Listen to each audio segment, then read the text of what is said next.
Dans la paracha de la semaine, la paracha Netzavim Vayeler, qui est la dernière paracha de l'année avant Rosh Hashanah, on a au paragraphe 30, au verset 11 et 12, qui a mitzvah azot, parce que cette mitzvah, Shiranorim mitzavera yom, que je t'ordonne aujourd'hui, lo neflatim memera, elle n'est pas loin de toi. Velo rorokai, elle n'est pas loin. Lo bashamayimi, elle n'est pas dans les cieux les morts. Et tu vas dire, mi alelanu hashamayima, qui va aller pour nous dans les cieux, vaikara lanu, il va nous la prendre de là-bas. Yashmienu ota venasena, et il va nous enseigner comment faire cette mitzvah, et on va la faire. Velo mever layami, elle n'est pas non plus de l'autre côté de la mer. Les morts pour dire mi avor lanu elle est verayam, qui va aller de l'autre côté de la mer, vaikara lanu, qui va la prendre pour nous, vaishmenu ota, et il va nous l'enseigner, venasena, et on va la faire ki karov elcha davar meo, parce que cette mitzvah là elle est très très proche de toi, le firov va verra la soto, dans ta bouche et ton cœur pour la faire. Alors Rashi, lui, il nous explique dans la Torah que la mitzvah c'est la Torah. Et en fait, on trouve une mara dans le traité de Iruvin, à la page 54 verso et 55 au recto, que dans cette mara, on nous explique que un homme, pour acquérir la Torah, il doit faire tout un tas il doit trouver des trucs. Comment se souvenir des thèmes qui sont traités dans la Gemara et des rachamim, des sages qui nous ont enseigné tel et tel thème, tel et tel din, telle et telle loi. Et il doit faire des trucs. Et on dit d'où on apprend ça. Dama Avnimi Rama bar Dosa, il a dit Avnimi, le fils de Rama, le fils de Dosa. Maïdertiv, qu'est-ce qui est écrit dans la Torah? Lo bashamayim, elle n'est pas dans les cieux. Donc c'est les versets que je vous ai cités auparavant. Velo mever layami, et elle n'est pas de l'autre côté de la mer. Lo bashamayimi, elle n'est pas dans les cieux. Shim bashamayimi, parce que si cette mitzvah elle était dans les cieux, atatzrir la lot ararea, toi tu dois trouver un moyen d'aller la chercher dans les cieux. Veimever layami, et si elle est de l'autre côté de la mer, atatzrir la vorarea, tu dois aller de l'autre côté de la mer pour aller chercher cette mitzvah qui est la Torah. Et alors Rashi nous explique dans le début, le premier Rashi du début donc de la page 55 au recto, donc dans la Gemara dans le traité d'Iruvin, Adamran de Tsarir les trois relamides simanim, parce qu'on a dit qu'on doit se fatiguer et faire des signes et faire des trucs pour que la Torah elle se retienne, tu te souviens de la Torah que tu as étudiée. Ah non, c'est ce qui nous enseigne Rav Avnimi, qui nous explique comment on doit expliquer le pasouk. Sheim bashamayimi, que si elle était dans les cieux, tsarirata la lot arera, tu dois monter après elle. Ça veut dire que des choses qui sont éloignées de toi, alors tu dois faire des trucs, tu dois trouver des moyens, comment essayer d'obtenir ces choses qui sont éloignées de toi. Comme ça, nous dit la Gemara. Maintenant, on sait que dans cette paracha, qu'il y a marqué qu'il y a mitzvah azot, cette mitzvah-là. Alors Rashi, lui, nous explique que c'est la Torah. Et comme on voit que la Gemara, dans le traité d'Iruvin aussi, elle a expliqué que c'est la Torah. Mais le Ramban, lui, il a expliqué que cette mitzvah-là, c'est la tchouva. Donc, selon le Ramban, qui nous explique que cette mitzvah-là, c'est la tchouva. Alors, on nous apprend, mais avant le Shabbat tchouva, c'est intéressant de savoir. Donc, cette mitzvah-là, c'est la tchouva. On nous apprend que on va avoir le même enseignement, la même manière de déduire de ce verset qu'on a déduit pour la Torah, qu'on a vu dans le traité d'Iruvin, que si la Torah elle était dans les cieux, ou si la tchouva elle est dans les cieux, alors tu dois faire tu dois réfléchir et tu dois trouver des trucs et des moyens, comment aller obtenir la mitzvah de la Torah. Alors la même chose, tu dois trouver des trucs et des moyens, comment aller rechercher cette mitzvah de la tchouva, parce que la tchouva c'est pas simple. Donc, tu dois trouver des trucs et des moyens, comment aller chercher cette mitzvah de la tchouva. Alors en fait, on a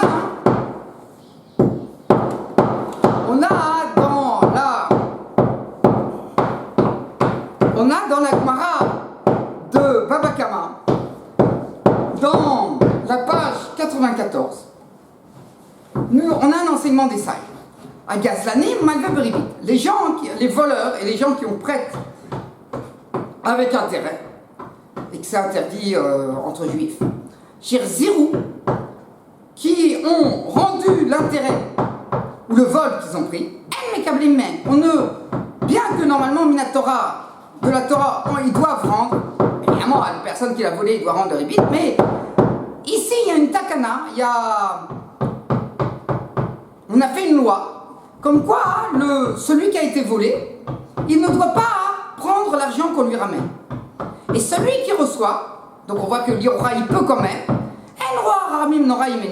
alors les sages ne sont pas du tout contents de lui. On va dire que cette personne-là, c'est pas un raram, il n'est pas sage, il n'est pas intelligent. Pourquoi? Parce qu'il vient, on va voir, puisqu'il vient empêcher les gens, maintenant c'est très difficile de rendre les vols, etc., avec une personne qui va venir de lui-même rendre son vol. Alors on a peur que s'il prend l'argent, alors il y a d'autres personnes, on va voir, il y a plusieurs explications, je vous donne une des explications pour l'instant. Il y a d'autres personnes qui vont dire « Ah là là, moi j'ai tellement volé, et si je commence à rendre, je veux pas faire tu vois, ils préfèrent continuer à voler. » Donc c'est pas bien, il leur traîne que les gens ils continuent à voler, que s'il n'avait pas reçu, alors il aurait dit « Ah ben c'est comme ça, j'ai pas besoin », et il s'arrête de voler, et ça redevient une personne bien qui décide de vivre sur ce qu'il gagne de manière honnête par son travail. Alors, on explique. Rabbi Yohanan, il nous dit, quand est-ce que cette Mishnah, cet enseignement a été enseigné? C'est à l'époque de Rabbi, il y a eu une histoire, qu'il y a un homme, il a voulu faire tchouva, c'était un voleur, il a voulu faire tchouva, elle lui a dit sa femme, « Vaut rien, si tu fais tchouva, même la ceinture qui est sur toi, elle n'est pas à toi, tu dois la rendre. » Et donc cette personne, on est en train de parler que c'était quelqu'un qui vivait que sur le vol, ça c'est sûr que la Braïta, c'est un deuxième enseignement, c'était une personne qui vivait que sur le vol. Et quand il a décidé, il a dit qu'est-ce que c'est que cette vie que je mène? Moi, je vole toute la journée, c'est pas bien. Voilà. Donc, il a voulu faire tchouva, il a voulu devenir une personne honnête. Et sa femme lui a dit écoute, tu vas faire tchouva, mais la Torah, elle a dit qu'on doit rendre son vol. Et donc, tu n'as rien, toi. Tu vas même devenir un grand. Quand tu vas devoir rendre à toutes les personnes, tu vas même devenir. Tu vas être en dette. Tu peux pas. Alors il n'a pas fait tchouva et il a continué à être un voleur de grand chemin. Il va voir. Alors, Haramim, ils ont dit à ce moment-là que pour pas empêcher les gens de faire tchouva, qu'on préfère que la personne, ce voleur, il fasse tchouva et qu'il devienne une personne honnête, on gagne en nous et ils gagnent. Donc ils ont dit qu'on ne doit pas recevoir des voleurs. Alors, ensuite la Gemara, elle vient parler sur ça. Elle nous dit pourquoi il rend. Alors si, peut mettre on ne reçoit pas, pourquoi il va rendre? Elle dit c'est que il doit sortir du décret, de ce que dans les cieux on lui oblige à faire. C'est d'aller rendre, seulement nous on ne reçoit pas. Là, Tosfot, Rabbeinu Tam, il a une question. Il dit, on voit que dans la Gemara, qu'il y a beaucoup de cas où même à l'époque après Rabbi, après cette Mishnah, cet enseignement, que les Rabbim, les sages, ils jugeaient des cas de vol. Ils faisaient rendre. Donc c'est contre cet enseignement. Alors, Rabbeinu Tam, il dit que cette Mishnah, elle a enseigné qu'à l'époque de Rabbi, et après, ça a été annulé. Ce décret, il a été annulé. On est revenu à la loi normale que le voleur, il doit rendre. Parce que lui, il a compris, Rabbeinu Tam, que ça parle de tous les voleurs. N'importe quel voleur, on ne reçoit pas de lui. Alors, il y en a d'autres qui ont compris. Donc ça, c'est la première, une des façons de comprendre, la première façon de comprendre cette mara, que ça parle de tous les voleurs qu'ils ont dit que le volé ne doit pas recevoir. La deuxième façon de comprendre, c'est qu'il dit, mais non, ici on est en train de parler qu'une personne qui vient de lui-même, un voleur qui vient de lui-même pour rendre, alors on ne recevra pas de lui. Donc on ne craint pas, si c'est seulement un voleur qui vient de lui-même, mais le voleur qui ne vient pas de lui-même, et qu'on doit aller chercher et on l'attrape dans ses méfaits, alors lui, on va lui sortir son vol, puisque cette personne ne fait pas du tout de chouva. Et donc, Mimela, les cas où dans la Gemara, ils ont jugé des cas de vol et ils ont fait rendre à la personne qui avait été volée, c'est des cas où la personne, il ne venait pas faire tchouva, on l'avait attrapé. On peut comprendre, selon Rabbeinu Tam, c'est ça qu'on traite, que même un voleur qu'on attrape, on lui dit non, mais tu rends pas ton vol, etc. Il va voir combien Ramim ils sont gentils avec lui et il va décider de ne plus voler. Alors, pourquoi Rabbeinu Tam n'est pas d'accord avec cette deuxième, avec la deuxième façon d'interpréter? Il dit parce que c'est comme ça, n'importe quel voleur il va dire ah, moi je sais comment je vais faire. Je vais faire qu'ils aient d'où je fais tchouva, je vais rapporter mon vol, les rabbins vont me dire de ne pas rendre, et ça va rester chez moi, et je continue comme ça. Alors il dit, c'est vraiment un bon plan. Il y a une troisième façon d'interpréter qui dit qu'on n'est pas en train de parler de tous les voleurs, que quelqu'un qui a volé une fois de temps en temps. On est en train de parler d'un voleur, celui-là il doit rendre. On est en train de parler, celui-là c'est pas difficile de rendre, bah, pour une fois qu'il a volé de temps en temps, il a volé 100 francs, il a volé 100 euros. Il va rendre une fois, on lui fait sortir son vol et il rend, c'est pas grave. Ça ne va pas l'empêcher de faire tchouva à celui-là. Par contre, quelqu'un qui vit, c'est quelqu'un qui vole tout le temps, un voleur de grand chemin, comme en fait c'est le cas qui était cité en Breta. Alors cette personne-là, qui est un voleur de grand chemin, alors cette personne-là, alors on l'aide à faire tchouva, de ne pas rendre à tout le monde. Parce que si on ne l'aide pas, lui, il va rester, comme toute sa vie, tout son argent, c'est basé sur le vol. Alors, si en plus il lui demande de tout rendre, alors lui, il ne va pas faire tchouva. Comme ça, c'est la troisième façon d'interpréter. Alors, dans la deuxième façon d'interpréter, on a le Rambam. C'est Rambam qui interprète comme la deuxième façon. Et dans la troisième façon, c'est le tour. Et dans le tour, il nous dit comme ça, il nous dit que celui qui reçoit de cette personne, donc, ce qu'on a vu, qui a volé, alors c'est pas bien. Par contre, si le voleur, il veut sortir de ses obligations par rapport au skate, alors, et qu'il veut rendre, alors le voleur, il pourra accepter de recevoir, et sans aucun problème. Pourquoi? Quelle différence? Alors en fait, le bar, il explique que ce voleur, il vient pour deux raisons. Il y a des voleurs qui reviennent, pourquoi ils rendent? Il dit parce que dans le Beddin ici, dans le tribunal en bas, c'est le tribunal en bas ici, qui l'oblige à rendre. Alors ça, on dit non, le tribunal en bas ne l'oblige pas à rendre parce que sinon on va avoir plein de gens qui vont continuer à voler. Donc on préfère de faire un décret que le volé ne reçoive pas son vol. La personne, il va le voir avec le produit du vol, et on lui dit ne reçoit pas. Bon, s'il veut recevoir, il peut recevoir, mais c'est pas bien. Mais donc le voleur, il va aller voir chaque personne qui l'a volé, il va s'excuser, l'autre, mais le volé ne récupérera pas le prix de son vol. C'est ce qui est préférable. Et donc ça va encourager les gens à faire tchouva et qu'il y ait moins de voleurs. Maintenant, alors la personne, le voleur, il dit tu veux pas recevoir? Tu vas recevoir, très bien, il va faire tchouva. Mais si la personne, il veut par rapport au tribunal céleste, il dit waouh, mais c'est pas bien, la Torah m'a ordonné quand même à rendre. Alors il dit c'est vrai, ici le tribunal d'en bas il m'oblige pas. Mais moi, et même la personne que j'ai volé, elle m'a dit voilà, on m'a dit de ne pas prendre, je ne prends pas. Je suis pratiquement bien un peu maître. Mais c'est pas la tchouva la meilleure. Alors si la personne veut faire vraiment la bonne tchouva, il dit non, afal piken, comme au moment de la Shvit, que la personne, la Shvit, la 7e année, elle vient enlever toutes les dettes. Mais la personne, il dit alors je te ramène. La personne qui a prêté, il dit ah non, mais je ne veux pas prendre. Je ne veux pas prendre, la Torah m'interdit, elle dit malgré tout je te donne, il a le droit de prendre. Alors c'est la même chose, il dit malgré tout je veux te rendre, d'accord, tu veux me rendre, tu veux faire bien, c'est là, je prends. Donc il a le droit et c'est mieux. Comme ça il nous dit le bar. Comme ça il dit le bar.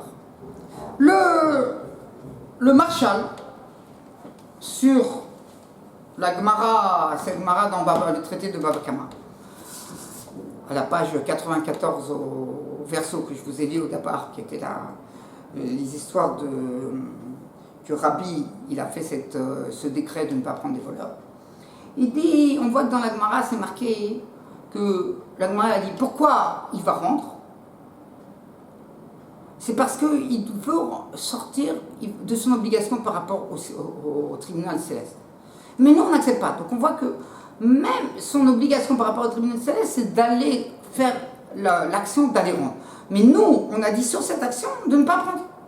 Donc on voit qu'on ne doit pas prendre. Pourquoi? Parce que c'est simple. Si on dit à une personne que par rapport au tribunal céleste, il n'est pas vraiment sorti, il n'a pas vraiment réalisé sa mitzvah, il n'a pas vraiment fait une bonne chouva, s'il ne rend pas, alors les gens ils vont dire, ah, donc finalement ne pas rendre c'est du bluff, bien que c'est vrai comme ça ils ont décrété nos sages, mais c'est du bluff, j'ai pas vraiment fait de chouva quand je vais arriver à 120 ans en haut. Et on va me dire, ah, t'as volé. Oui, mais j'ai été rendre et le tribunal, ils m'ont dit, oui, c'est vrai, mais c'est pas si bien que ça. Non, non, tu l'as pas réalisé, donc tu vas voir en haut là-bas, petit. Ah non, personne ne veut pas. Donc les gens, ils veulent faire vraiment tchouva, donc ils veulent rendre. Donc finalement, il faut rendre. Si finalement il faut rendre, donc les gens, ils vont pas faire tchouva, parce qu'il faut rendre, pour faire une très bonne tchouva. Il faut rendre. Alors, il a dit c'est ça qui est marqué dans la Gemara, il dit le Yam Shel Shomo, le Marshal. Et il nous dit donc on n'a pas à rendre. On n'a pas à rendre, même pour faire bien, la personne dit non, mais moi, je veux absolument te rendre. Non, parce que si tu me rends toi, tu vas créer ici un problème, c'est que les autres voleurs, toi d'accord tu rends, mais les autres voleurs ils vont dire ah t'as vu finalement, il a dû rendre. Alors ils vont pas faire tchouva et on va avoir plein de voleurs. Donc Razal, pour que le monde y soit sans voleurs, ils ont décrété que non, on n'accepte pas du tout. Ça veut dire que le volet, il peut prendre quand même, parce que s'il ne peut pas prendre du tout, c'est pas une vraie tchouva, c'est qu'il peut prendre, on ne peut pas de. Mais malgré tout, donc c'est vrai qu'il a quand même un peu le droit de prendre, mais Raza, ils m'ont dit ne prends pas.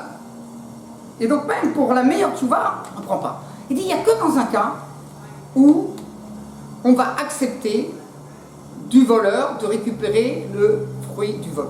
Dans quel cas? Où le voleur il vient pleurer, il dit non, je t'en prie.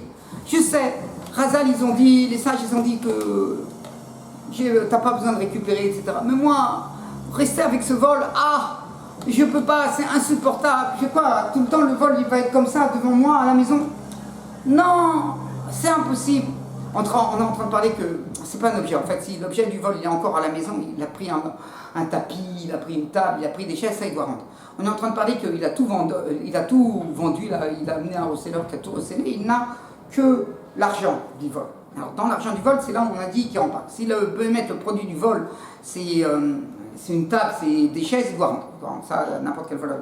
On est en train de parler qu'il n'a que maintenant, c'est la valeur du vol qui est encore dans sa poche. Alors.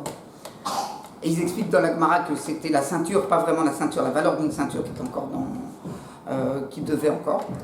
Alors la personne il vient et pleure, il dit non mais je peux pas. Moi si je reste avec ce vol, avec cet argent du vol, je me sens pas bien, je passe des nuits noires, j'ai des cauchemars. Alors dans un cas pareil que la personne, c'est plus une vie ce qu'il a, parce qu'il sent que c'est un voleur. Il veut vraiment rentrer dans ce cas-là, cette personne-là, oui, on peut accepter de lui. Et ça ne va pas gêner les autres voleurs, parce que ça c'est un parmi 1000 qui fait des choses pareilles, donc ça ne va pas empêcher que les autres voleurs ils vont faire tchouva, que de voir que ce voleur il a pleuré, il peut dire même le contraire, on dit celui-là il était tombé sur la tête. Donc voilà, mais celui-là donc on acceptera. Shabbat shalom, Mevorach.